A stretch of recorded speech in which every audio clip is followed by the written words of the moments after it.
been going on for about 28 years in America around reparations. That's the bill H.R. 40. H.R. 40 has been historically known as the study bill. A lot of people is like, yeah, the least they can do that is just a study bill. And COBRA has been part of that struggle since Congressman Conyers introduced the bill.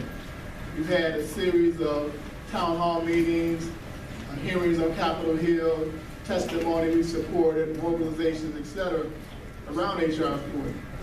In 2009, when the Democrats controlled the House, the Senate, and the presidency, Congressman John Conyers called in COBRA up to Michigan, his home state, and said, we're going to push this legislation. We need COBRA's help. So the leadership went up. I was called at that time to come up with them. And including that meeting, I was appointed to the Legislative Commission chair. And we were supposed, as a legislative commission, it was our job to push this legislation. So we came back to Chicago and crafted a strategy. We came and talked with some of the elders who had been a part of the movement. And at Northeastern Illinois University's Carruthers Center for Inner-City Studies. And we did craft a strategy. We began moving this legislation. One of the first things we were charged to do was get 100 co-sponsors. And we got about 30, 35 co-sponsors, and we found out that we weren't going to get 100. And not only did we find out we weren't going to get 100, we found out that Congressman Conyers was no longer even championing his own legislation. So we were just out there. So we found out that Nancy Pelosi, who was the Speaker of the House, told all black legislators that don't bring anything controversial to the floor. It ain't going nowhere. In fact, we don't even want you talking about it. She wanted to push Obama's health care bill and wanted black legislators to put that above everything that was really important for black people. And Congresswoman Maxine Waters stated as a result that President Obama's presidency neutered Black Caucus. That's a deep statement. So we backed away from H.R. 40 from 2009 until about 2 years ago, when the National African American Reparations Commission was formed. And I was appointed to be on that commission along with Dr. Conrad Worrell and a few others from Chicago, Dr. Ivor Carruthers, Minister Louis Farrakhan was put on that commission, but he sent a representative, Minister Akbar Muhammad, who's done tremendous work for the nation, internationally. He's on that commission. Reverend Jeremiah Wright is on that commission from Chicago, and many others, about 15 others from around the country. And so the first thing that came up in this commission at our first meeting was H.R. 40, because this is something that has been pushed by our people for quite a while. And my contribution to that meeting was that COBRA had really pretty much abandoned H.R. 40. One, what it was designed to study, it was obsolete. What it was designed to produce had already been produced. So there's really no need for the bill as it's written. And so they heard my rationale, and they said, okay, well, let's draft a new bill then and present it to Congress. And so I said, okay. And they appointed Dr. Ivor Carruthers and Dr. Joyce King and myself to come up with that new legislation.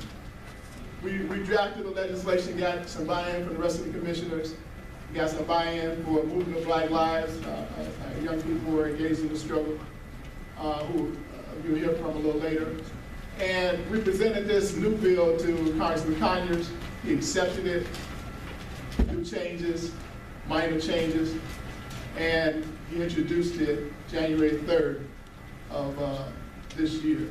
Now, congressional session is 2 years.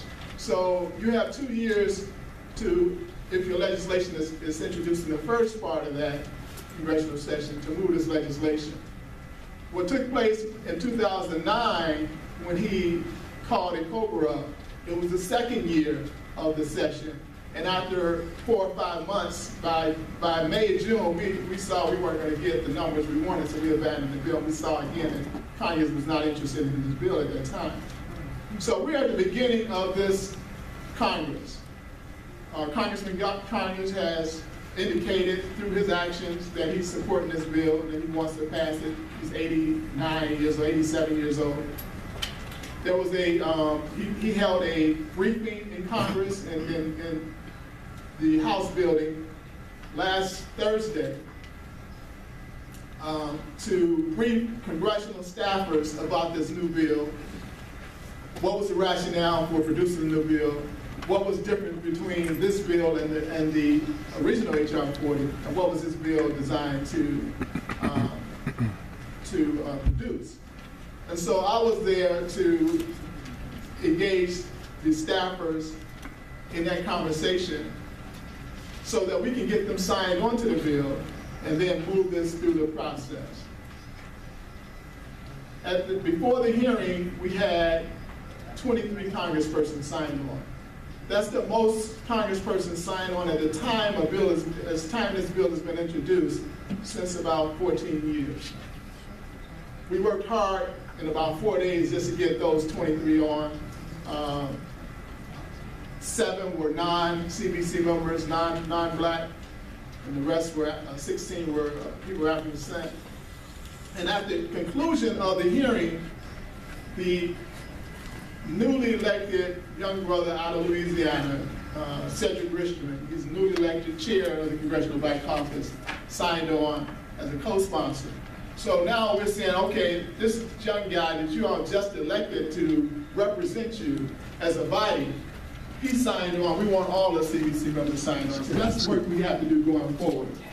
But the difference between the old bill and the new bill was that the old bill was designed to study the periods of enslavement, study the period of Jim Crow segregation, study the period of post-Jim Crow segregation and some periods of discrimination, and to determine whether or not people of African descent who are living today have been affected or are currently affected by those injuries, or are they currently current injuries as a result of those crimes against humanity. And if there were, then let's propose ways to correct those injuries. Well, again, since that bill was first introduced, there's been a whole lot of studies around enslavement.